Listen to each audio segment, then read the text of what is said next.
our prayer, God above, as we come to you and seek your patient love.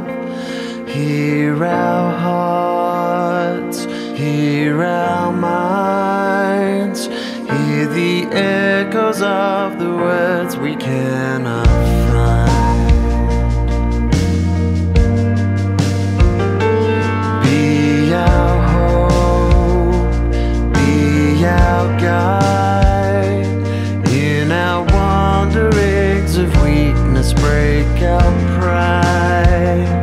Not for ease shall we pray, but for strength that we may walk with you this day.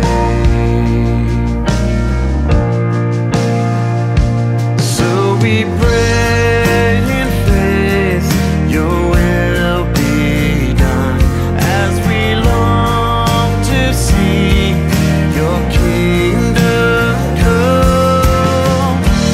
We ask with one voice, we ask with one voice, through Jesus Christ our Lord.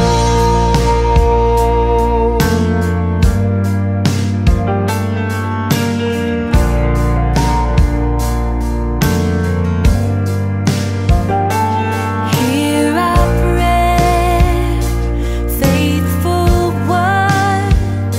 Shape our yearnings to the gospel of your Son. Free our hearts, free our minds from the war that sin will wage till you arrive. So we pray in faith, your will be done, as we long to see your kingdom come. We ask with one voice, we ask with one voice, through Jesus Christ our Lord. Be our joy, be our stay. Give us eyes to see you and spread this day. Hear us praise who you've done. We rejoice as we receive the victory won. So we pray in faith, your will be done, as we long to see your kingdom come.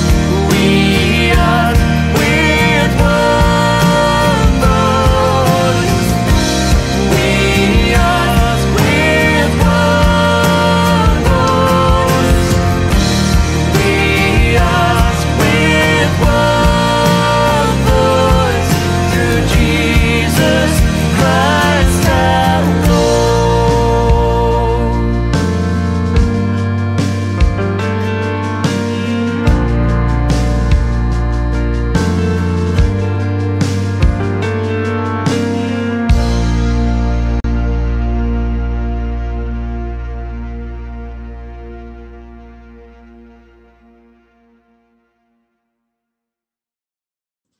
Magandang gabi po sa bawat isa. Happy New Year! Amen? Happy New Year! At dahil bagong taon na, natapos na po yung ating mga naalala nung 2023, mga sufferings natin, mga pagsubok, trials and everything. So ngayon, we're looking forward na harapin naman yung 2024. So, kumusta na po ang bawat isa? At yan. Pag-uusapan po natin ngayong oras na ito, sa gabing ito, ay Ano ba yung New Year's resolution natin? Magda-diet ka na ba, kapatid? Hindi ka na ba magsisinungaling, mga anak? Or mga nanay rin at tatay, ano? Ano ba yung mga normal or laging sinasabi na, ayun, hindi na ako gagastos ng sobra. Yan. Ang dami nating New Year's resolution eh. May natupad na kaya? Ako po ay sa kapurihan ng Panginoon, medyo nakatupad ng konti doon sa dieting. Nakapagbawas na ako ng 10 kilos. Glory to Jesus, ano? Ayan. So, pag-usapan natin ngayong gabi, nais ko po, hilingin ko sa inyo na kuhanin nyo po yung mga Bibles ninyo kung sakali naman yung mga Bible apps natin, ano? Sa ating mga cellphones or iPads or any gadget na meron po kayong Bible application. At pag-usapan po natin sa gabi nito, yung Psalm 119.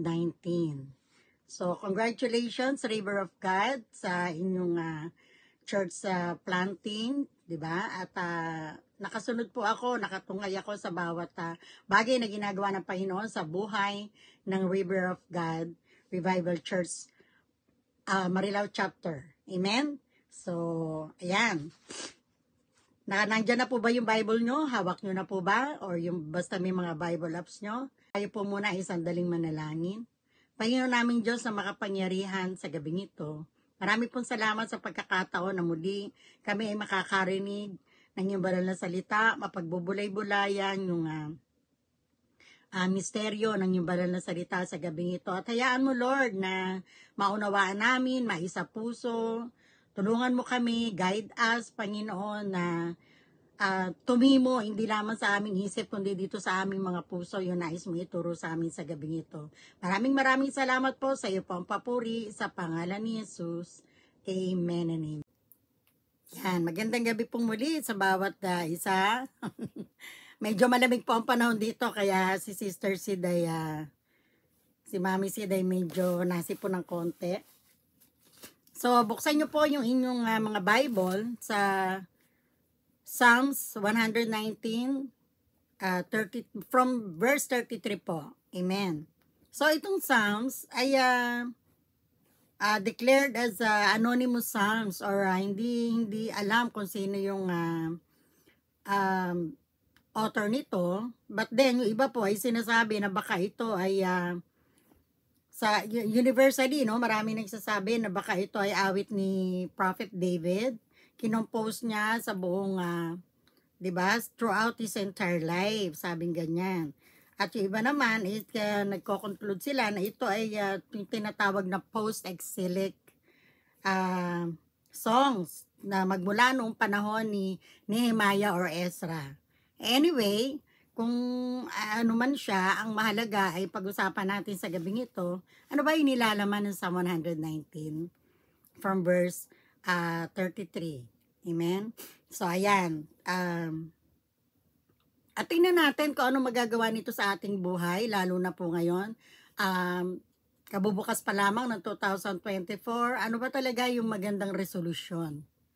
Ano ba talaga yung magandang panalangin na dapat meron yung mga anak ni Hesus Kristo? Amen. So, ayan. Tingnan po muna natin yung prayer number 1 sa Psalm 119, verse 33. Nandiyan na po ba kayo? Sabay-sabay po tayo. In 3, 2, 1. Panginoon, ituro ninyo sa akin ang inyong mga tuntunin. At habang nabubuhay, ito'y aking susundin. Saan salita ng Diyos Translation po yan, ha? Ano nga ba ang plano natin sa 2024? May direksyon na ba? Yung dapat nating puntahan?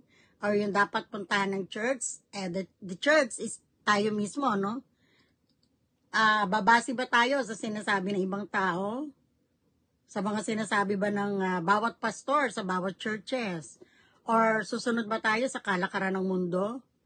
Sila ba ang magdidikta ng buhay mo? It's a big no. Diba?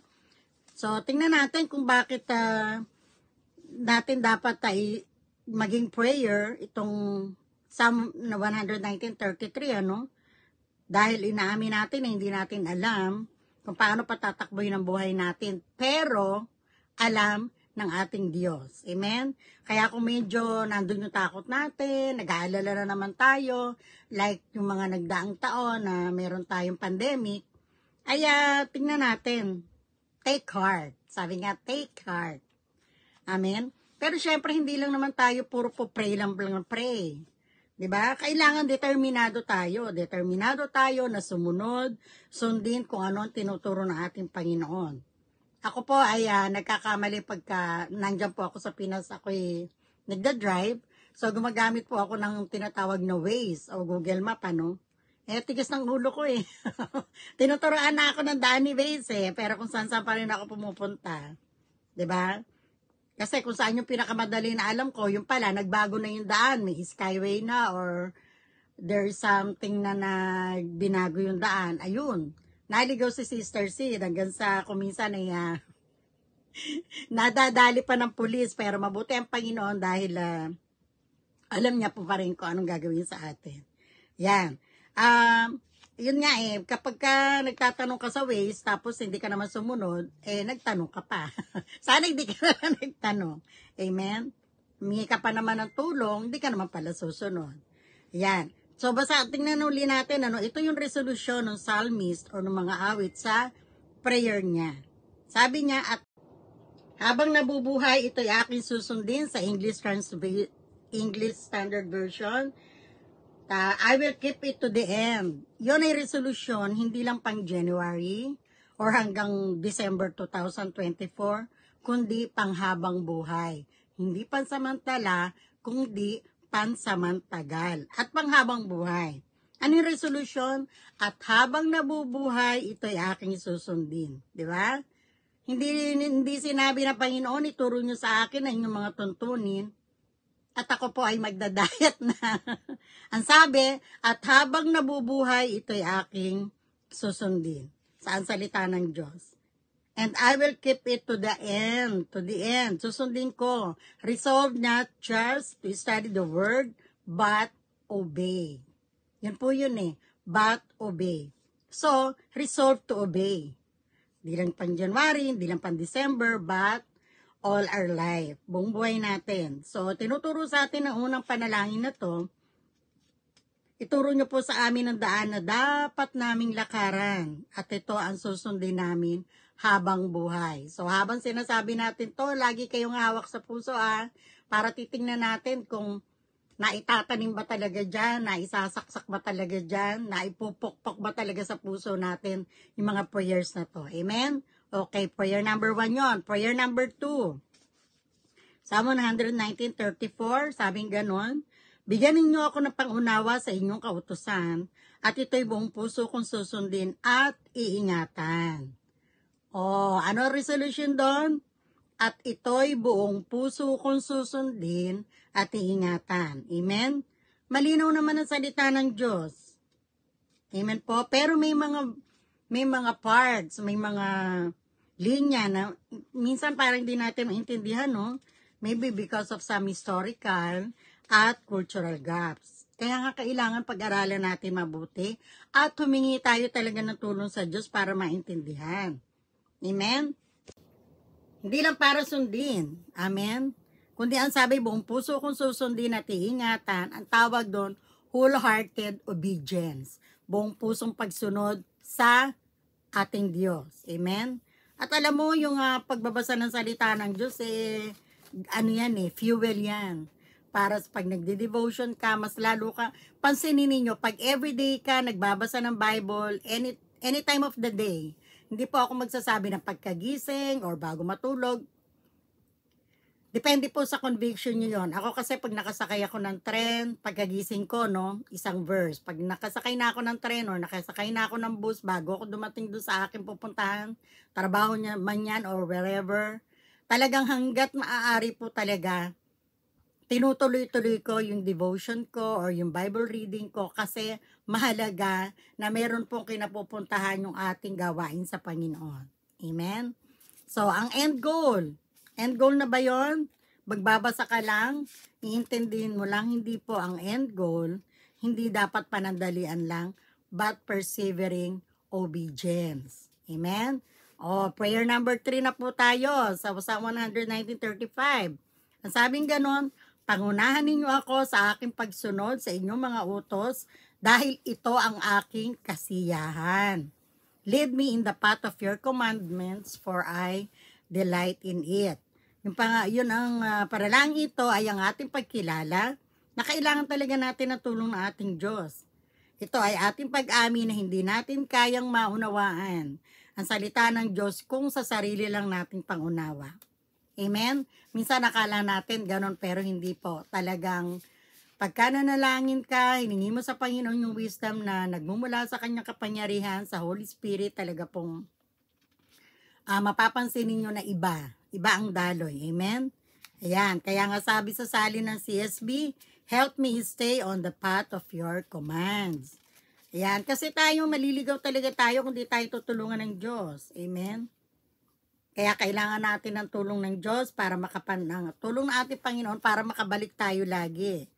Ito ang prayer natin sa sarili natin.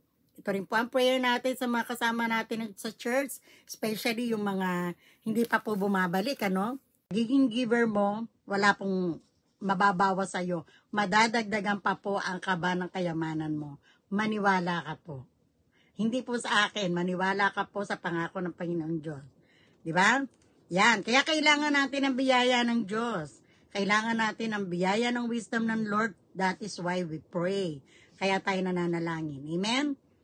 Prayer number 5, verse 37 na po tayo ha. Sabay-sabay po tayo ha. Babasahin nyo po yan. Buksan yung mga Bible nyo. Huwag po ninyong gagawin na pagka tayo po ay nag-aaral ng salita ng Diyos. Kung may hardcovered Bible kayo, mas mabuti. Kung wala naman, may mga apps tayo dyan. Buksan po natin. Okay, sa verse 37, ang sabing ganyan, ilayo ninyo ako sa pagnanais sa mga bagay na walang kabuluhan. Panatilihin ninyo ang aking buhay ayon sa inyong pangako. Turn my eyes from looking at worthless things and give me life in your ways.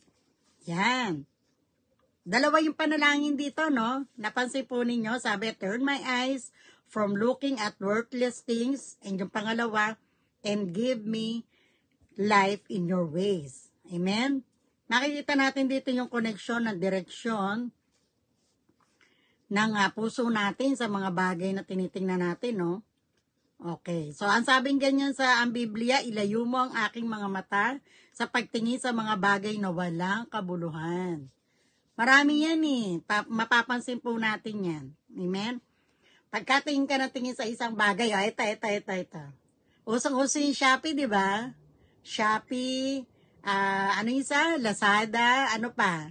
Amazon, marami po yan. Kapag tingin ka ng tingin sa isang bagay, kunwari, merong bag, or damit, or anything, pambabae yan, or panlalaki kung ano man na nandun. Sabi ng puso mo, maganda to. Yan. Tumingin ka sa iba, bumalik ka ulit, tiningnan mo siya ulit. Ang sabi na ng puso mo, gusto ko to. Malis ka na naman, bumalik ka na naman ulit, tiningnan mo na naman siya ulit. Eto na sabi ng puso mo, bibiling ko to, order ako. Di ba? Kasi, pagka lagi mo siyang tinitingnan, ayun, anong sabi doon? Fueling materialism in our heart. But the love of money is. Ganun lang po kasimple. Kaya never natin sasabihin sa iba na, ano yan? Ano ba tawag doon? Lagi sinasabi na money is evil. No, money is not evil. The love of money is. Yun po ang evil. Hindi po yung pagmamahal po sa pera, no? Kasi pag nandun na yung puso mo, idolatry na yun. Diba? Kasi nakatingin ka na lang lagi sa pera, bilang ka na lang ng bilang sa pera mo. Kung marami ka talagang pera, na para bang takot na takot ka mabawasan, kung yan ay nababawasan dahil sa magagandang bagay na ginagawa mo, pagiging giver mo, wala pong mababawas sa'yo. Madadagdagan pa po ang kaba ng kayamanan mo. Maniwala ka po. Hindi po sa akin, maniwala ka po sa pangako ng Panginoong Diyos. Diba? Yan, kaya kailangan natin ng biyaya ng Diyos. Kailangan natin ang biyaya ng wisdom ng Lord. That is why we pray. Kaya tayo nananalangin. Amen? Prayer number 5, verse 37 na po tayo ha. Sabay-sabay po tayo ha. Babasahin nyo po yan. Buksan yung mga Bible nyo. Huwag po ninyong gagawin na pagka tayo po ay nag-aaral ng salita ng Diyos. Kung may hardcover Bible kayo, mas mabuti. Kung wala naman, may mga apps tayo dyan. Buksan po natin. Okay, sa verse 37, ang sabing ganyan, ilayunin niyo ako sa pagnanais sa mga bagay na walang kabuluhan. Panatilihin ninyo ang aking buhay ayon sa inyong pangako. Turn my eyes from looking at worthless things and give me life in your ways. Yan.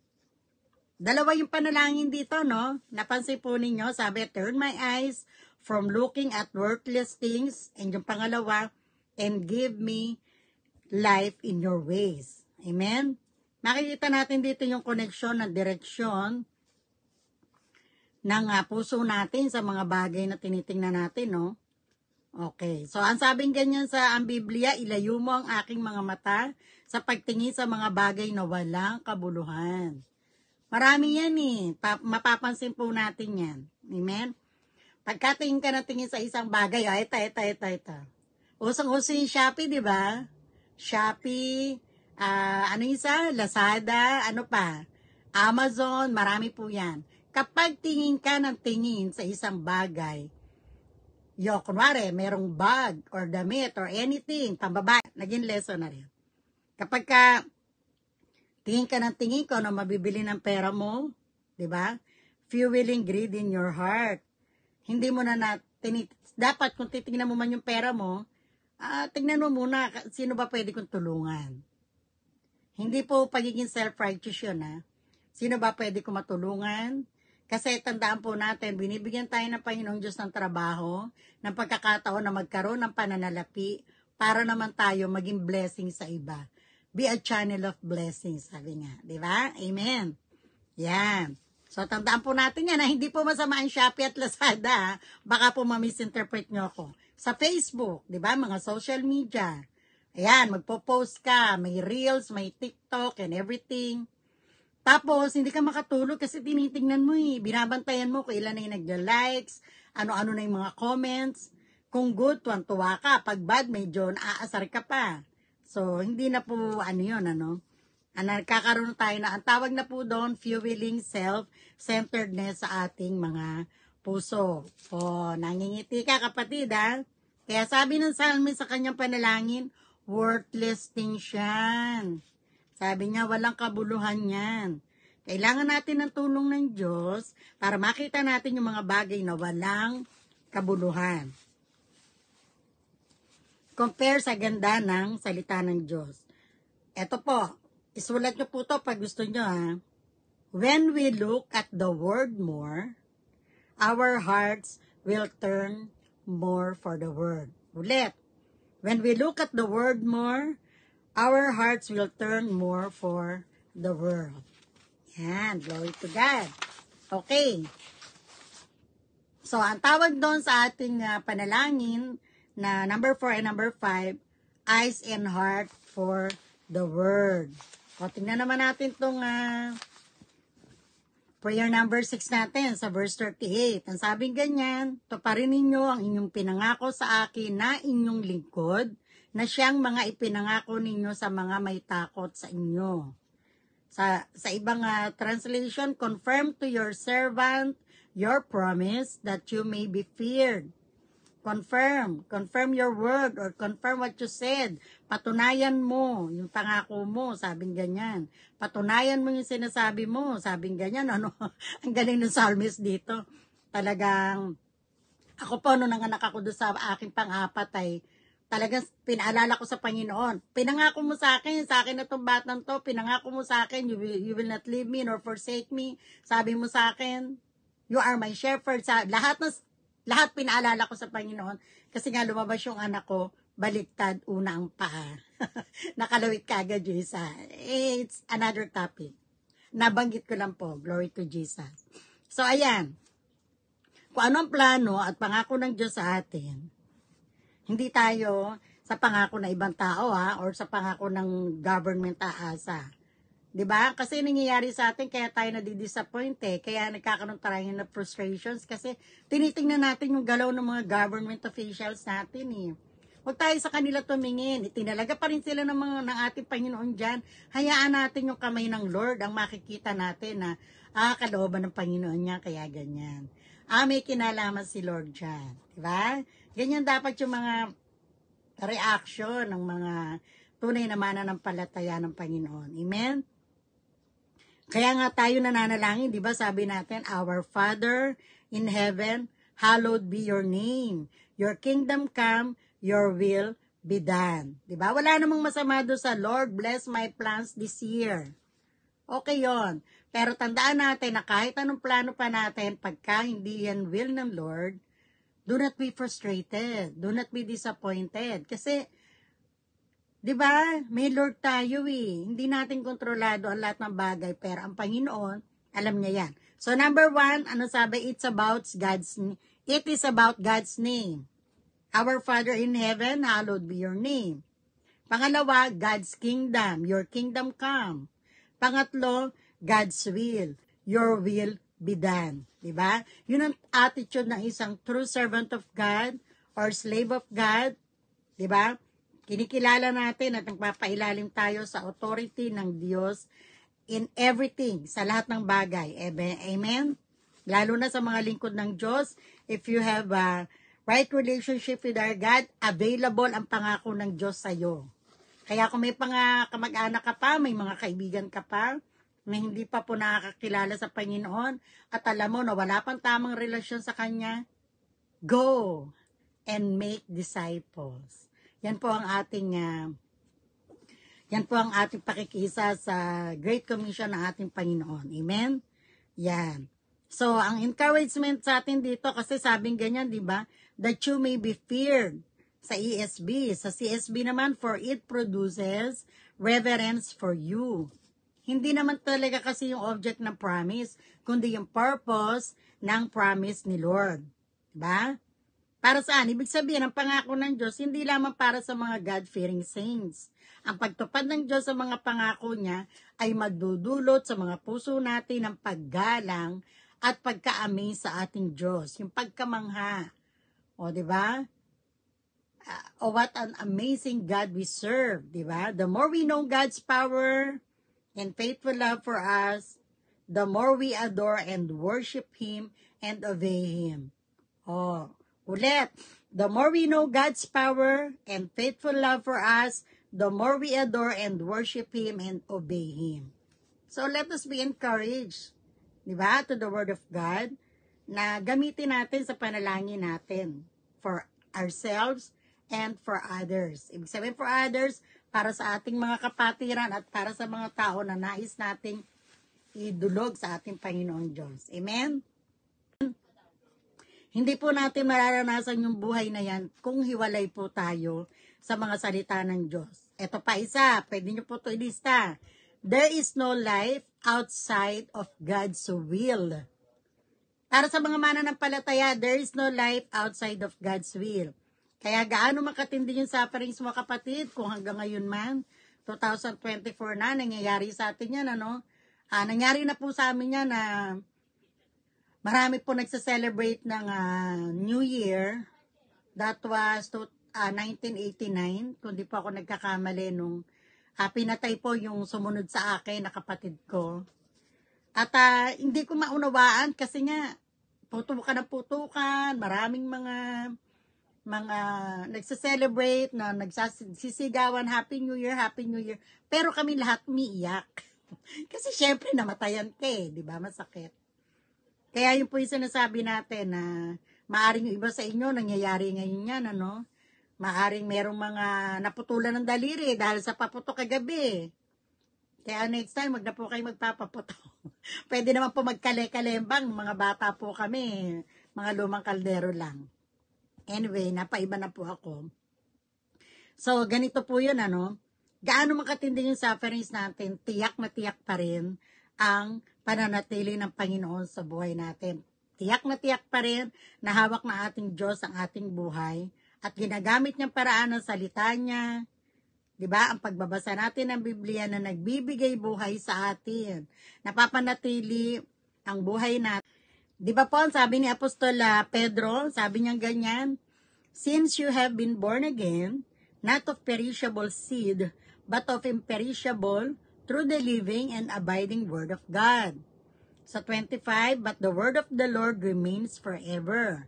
Sa 1 Peter po yun, and this word is the good news that was preached to you.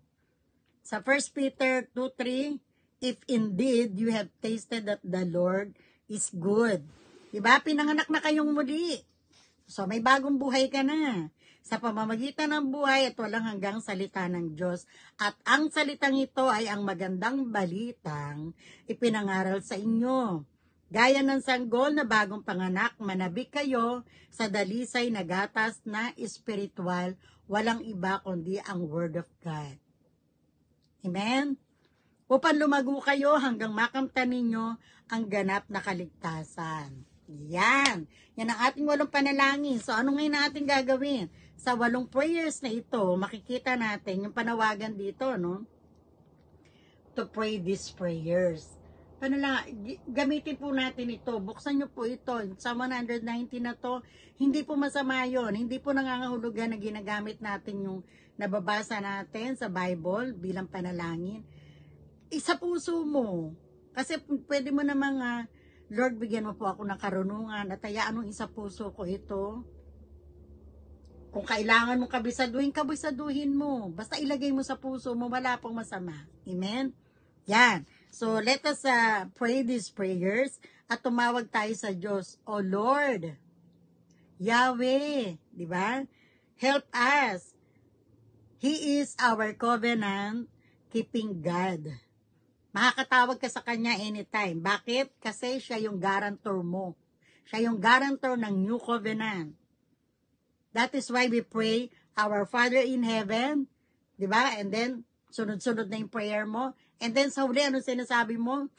In Jesus' mighty name. Bakit kailangan meron ganun? Sa pangalan ni Jesus, dinideklara ko, inaamin ko, kiniklaim ko, sa pangalan ni Jesus, in God's will, by God's will, sa pangalan ni Jesus, in Jesus' mighty name, amen and amen. Kaya po ganun, kasi nga, siya yung ating guarantor. Kaya mga kaasa po tayo. Sigurado tayo, may kumpiyansa tayo sa mga salita niya because His word is trustworthy. So, prayer number 7 na po tayo. Pasensya na kayo at medyo nadadali talaga ng sipon si Mami Sid. Yan, sorry po. Ang sabing gano'n sa verse 39, alisin ninyo ang mga kahihiyan na aking kinatatakutan dahil mabuti ang inyong mga tuntunin. Turn away the reproach that I dread, for your rules are good. Kasi kapag we choose to obey the word of God, malamang at talagang mangyayari, no? Makaka-encounter tayo ng mga negative reactions sa mga taong walang pagsunod sa salita ng Diyos. Di ba? They might reject us, magsasalita sila na hindi maganda sa atin. Kasi syempre, hindi nila gusto yung mga naririnig nila from us, di ba? Siguro ito yung sinasabi na kahihiyan ang aking kinatatakutan na binabanggit ng psalmist dito. Kasi tayo madalas gusto natin na-please yung ibang tao eh. Di ba? Kasi gusto natin popular tayo, gusto natin kilala tayo, gusto natin nababanggit tayo lagi. Kaya madalas nako-compromise. Nako-compromise yung salita ng Diyos. Amen? Kapag ganun na nangyayari, the more we need to pray. Ganun talaga. It happens. Nangyayari yun. Nagkakamali tayo. Pero ang sabi, dulog tayo lagi. Luhod. Diba? Lapit sa ating Diyos Ama. At hayaan natin sa Kanya, ipaubaya natin sa Kanya yung magiging result ng faithfulness natin. Yung resulta ng faithfulness natin, hindi naman galing yun sa atin. Galing pa rin sa ating Panginoong Diyos. Amen? Yan. Hindi ang salita ng Diyos o hindi salita ng kahit sinong presidente ng Pangulo, presidente o Pangulo, kapitan man yan, konsehal man yan, kapitbahay mo, kumari mo, kumpare mo, hindi sila ang magde-define sa identity mo, but God's good word for us. Diba? Kaya nga ang sabi, indeed, your judgment are good. Amen? So, tandaan po natin yan ha. Huwag nating hayaan na yung ating pagkakakilanlan bilang anak ng Diyos ang magde-define ay iba. Kundi yung salita pa rin ng Diyos. So, prayer number 8 and the last prayer. Sa verse 40, makikita natin na meron din siyang sinabi tungkol sa verse 37. So, nasa verse 37 na tayo, no? Okay. Give me life. Pwede nyo pong buksan yan, ha? Sa binabasa natin sa Psalm 119, verse 37 and verse 40, sabi, give me life. Sa verse 40, give me life na naman. Kasi nga, ang buhay talaga natin ay sa Diyos nakasalalay. Diba? Marami tayong kinakaharap na pagsubok sa buhay na to. Diba? But instead of just facing the sufferings, diba? And isipin mo man yan na isipin, hindi mo kontrol yan. Hindi mo kontrolado yan. Diba? Ang gawin mo, trust God in His Word. Trust God and His Word. Trust God in His Word and trust God and His Word. Diba sabi sa John 1:1, in the beginning was the Word and the Word was with God and the Word was God. So siya pa rin po yun, no?